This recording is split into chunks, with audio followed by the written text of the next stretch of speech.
So I'm running into a little issue this morning, and basically what's happening is the pressure switch is not working. So let me give you a little rundown of how our well works. And it's a 20-year-old system at least, and basically what it has is we have a cistern tank here, and then there's a pump down inside of the well casing there, and it goes down 100 feet. Basically, we have two 50-gallon pressurizer tanks, and that's because we have a little bit of acreage and the water has to travel up to 200 or 300 feet in some places. But what is happening is basically the unit is not getting any kind of signal to kick on or getting power to activate the pressure switch. Now, there is voltage going to this, and I'm going to go ahead and show you how to check for voltage real quick. Coming from our power in down there, so that's coming from our breaker panel over there on the side of the garage. I know that the line out is right here, so that is this red terminal and the white terminal. So I know there shouldn't be any power on that, but if I touch the outer terminals like this right there, you can see I got my 230 volt. Now if I go to the inner tips like that, nothing. So now basically right now I've been running our water for about 5 minutes over there. So that's more than enough time to depressurize these tanks and make the set point of this activate and make this, make it repressurize the system. So what I'm gonna do is I have a insulated screwdriver, and I'm just gonna touch the plastic here. And this should be coming on right now because I've been running the water for 5 minutes. But I'm just going to take this. As you can see, it stays on.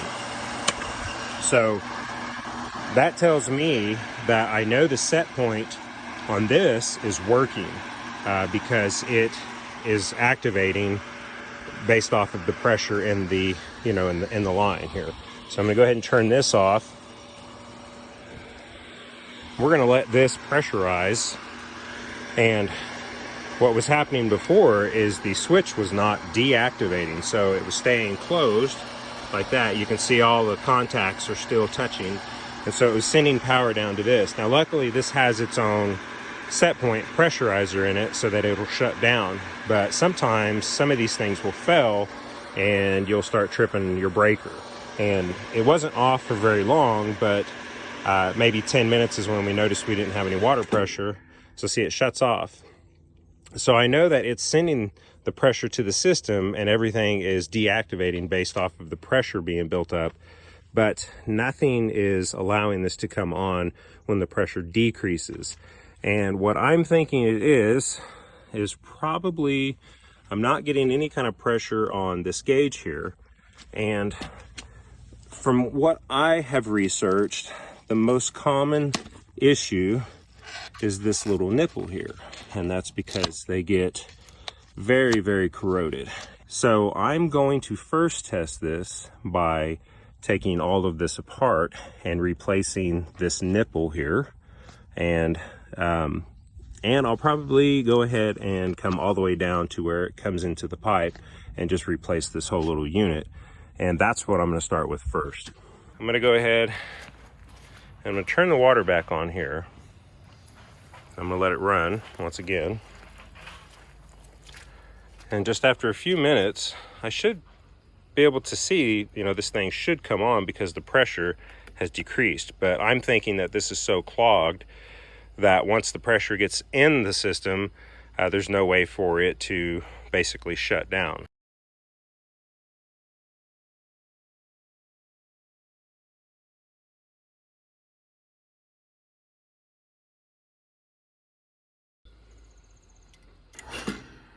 Still not. And something else too, if you have your well guy tell you that the voltage drop indicates a bad motor, you can test it on your own as well. So I'm touching the lines in, so that's the 2, and right now I'm getting 238 on my voltage, and I will test these 2 inner lines to see what my voltage is once this switch engages. Still not a big enough decrease. So it's going to be a minute. Still not. There it is. All right, now I'm going to check the inner voltage on these two. You can see 234. So, and it just shut off again. So that's only 4 volts that this motor is, running through the system.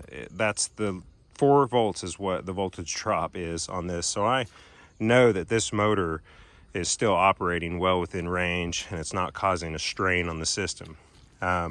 If it was drawing more amps because the motor was wearing out, that would cause the voltage to actually drop. And I can check the same thing on the terminals over here on the switch for the actual well pump. But for now, we're just going to test this, and I'm pretty positive that it is the nipple there that is causing issues. So we're going to go get a nipple and take all this apart and work on it. So you can see where it taps into this 1-inch galvanized pipe that it's really corroded, and I'm hoping that this will still be able to back out with a pipe wrench as I churn on it. Now, it could be right here, the worst part of the corrosion. And again, this is just going to require some finesse as I try and take it out. But I know if this is corroded that bad to the point of rusting on the outside, the rest of this is probably not in the greatest situation. And my pressure gauge has never worked. So we're going to get going on this.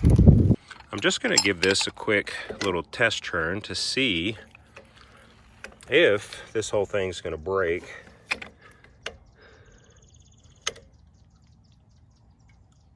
And it looks like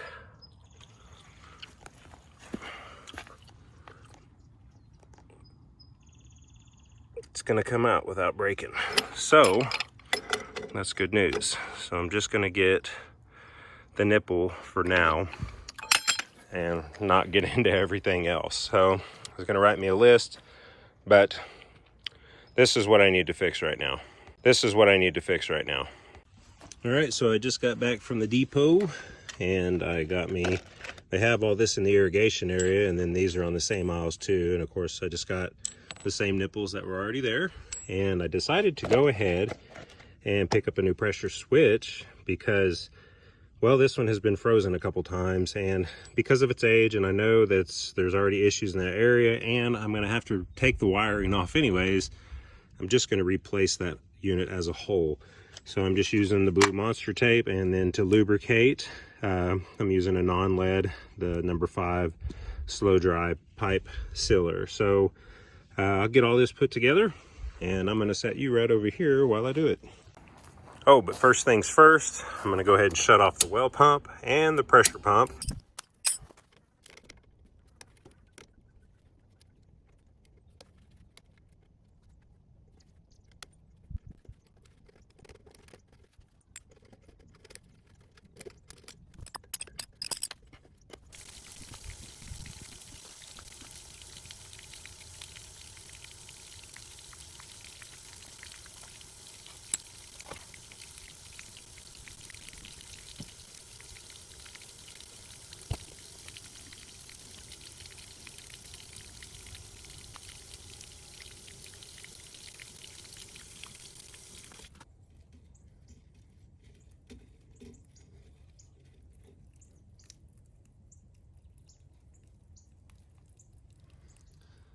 So the switch doesn't look that bad. So maybe could have saved myself, $27, but like I said, I'm going to go ahead and replace it.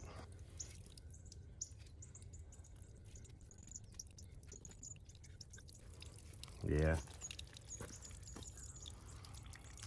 I think that's my problem. There's definitely some goo in there. Maybe I could have there's definitely some goo in there. You can barely see through it, so it's mostly on this end right here. So hopefully this is the issue and it's not the switch and the pump.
Okay, so just real quick, I'm going to turn this off and see if the pressure gauge is working.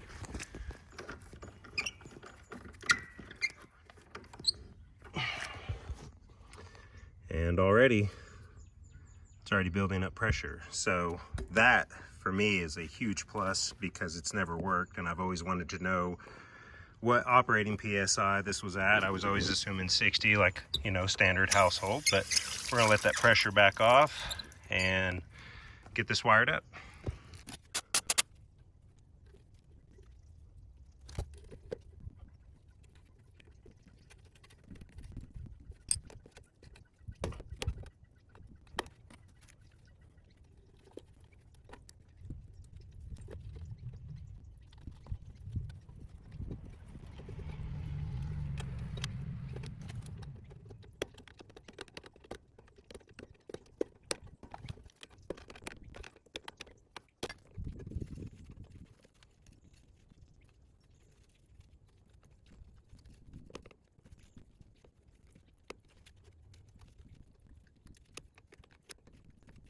Camera shut down in the middle of recording, but I've just got everything rewired back up the way it was. Everything is hooked up.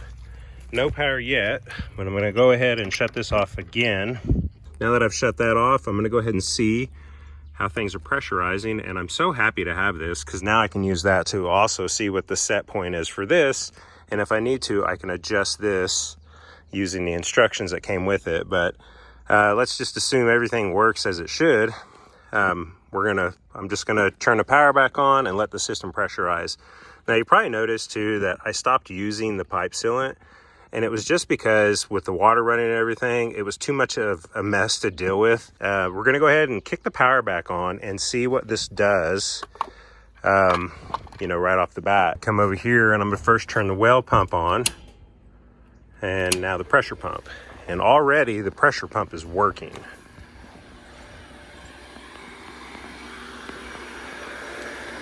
And it's holding steady at 40.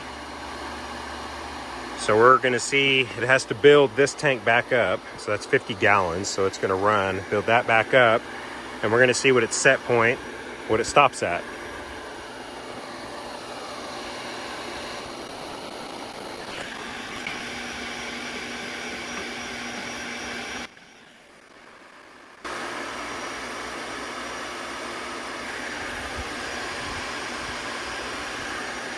So I still need to eventually build, I plan on redoing this whole system.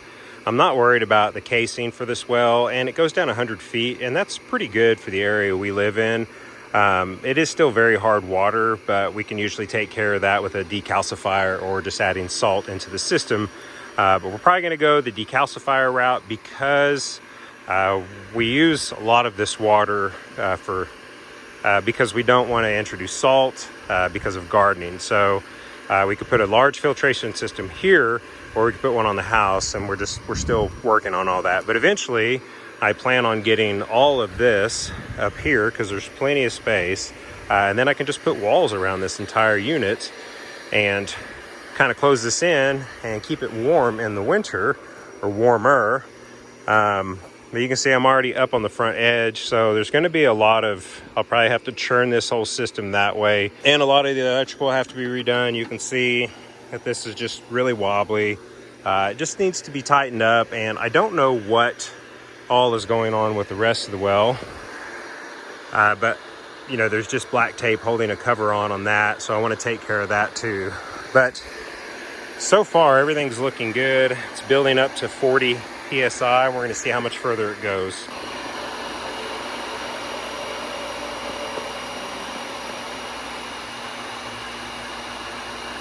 I myself a little bit as the pressure was dropping here.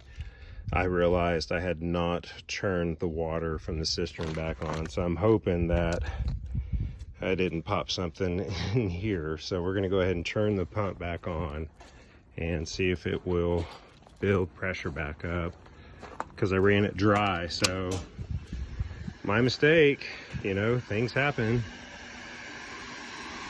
We're gonna see. Oh look, we got good pressure now, going up to almost 50. So hopefully I lucked out. I'm okay with admitting to my mistakes. But it looks like we're building back up to 50, so everything's going good. This is a JPF 5A, so I should expect 50 to 70 for the set point on this.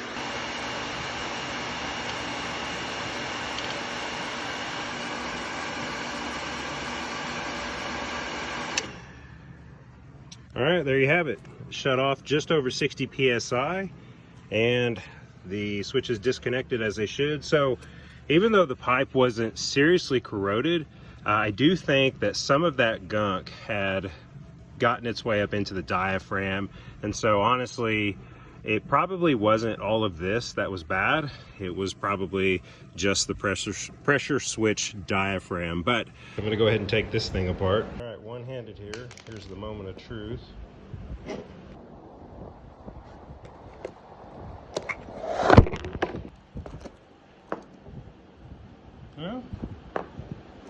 Well, it's not too bad really. Maybe just the diaphragm got wore out. I don't know. No holes in it.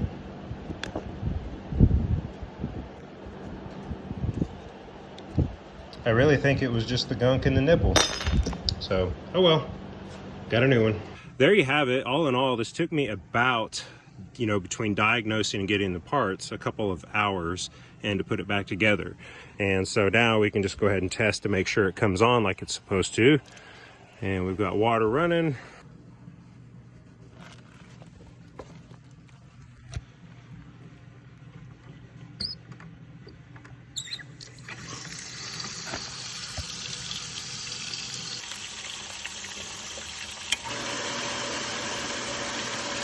All right, as you just saw, the contacts closed as soon as it dropped down to about 39 PSI. So,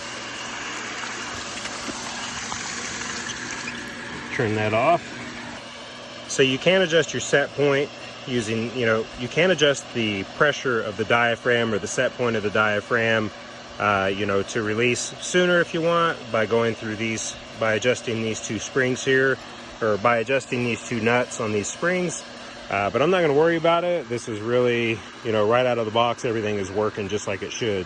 So, but the only thing left to do is just to get the insulation back on the pipe and get everything closed back up and taped off. If you have a well system, this is definitely something you want to know how to do, or to even diagnose yourself. Always check for voltage first. If you have a breaker that's been tripped, then you probably have a wire that's been cut somewhere, or your equipment has overheated and failed. The number one failure for these is usually because the galvanized pipe here is very corroded and has closed up. So that's really about it for this video. Hopefully that will help some of you out in the future.